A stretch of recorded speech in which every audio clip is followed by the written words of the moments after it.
Probably not what we're focusing on. I think with how we've played in these last 5 games, that we want to get as high as we can on the points table, because there's definitely an advantage to finish first or second. So we know we've got to play well in our remaining 4 games to try and get there. So I think 1 win's irrelevant now. It's trying to play as well as we can for these 4 games.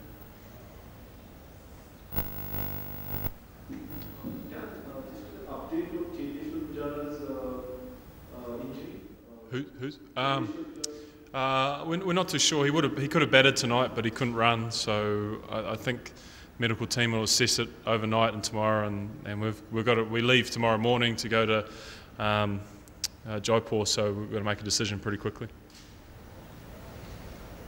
Daniel, has Dilshan played the last game for the RCB as far as the one is concerned? Yes.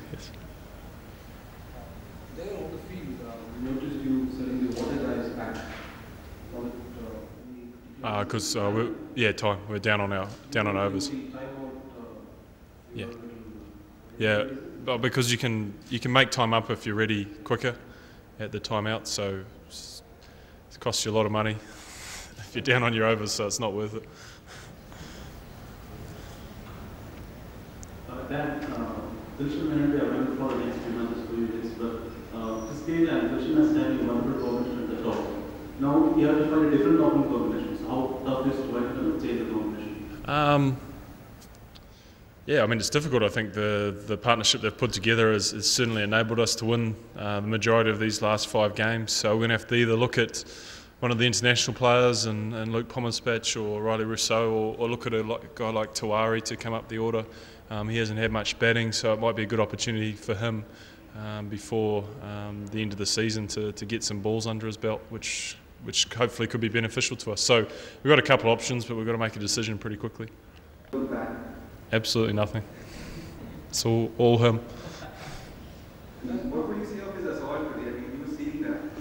I mean, I sit back and just enjoy it. I think I know it's more pleasurable because he's on my side, but I think that's why people love 2020 cricket. When you see Chris do something like he did tonight, 37 off 1 over, I assume has never been done before.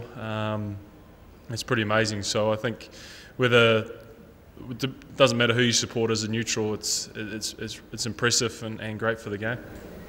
What the bowling? I mean, notice that what you are doing, medium pacer and spinner, did extremely well. Did you do the pitch or just that you guys have very good leadership? Yeah, well, you hope it's both of it. I think the wicket was a lot drier than it was the other night. Aravin's been bowling amazing the last 3 or 4 games, so he's just continued on his good form.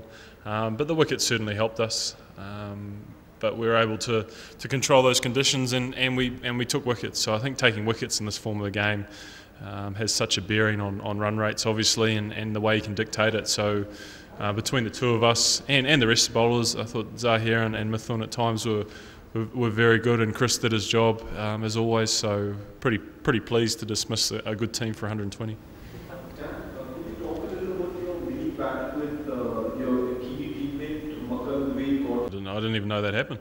Brendan and I are good friends, so it's always a battle. I think this is the first time I've got him out legitimately. Normally it's a bad LBW decision, so I think he accepts this one. He hasn't accepted the ones in the past, so we'll have a drink tonight and it'll be forgotten about pretty quick, I'm sure.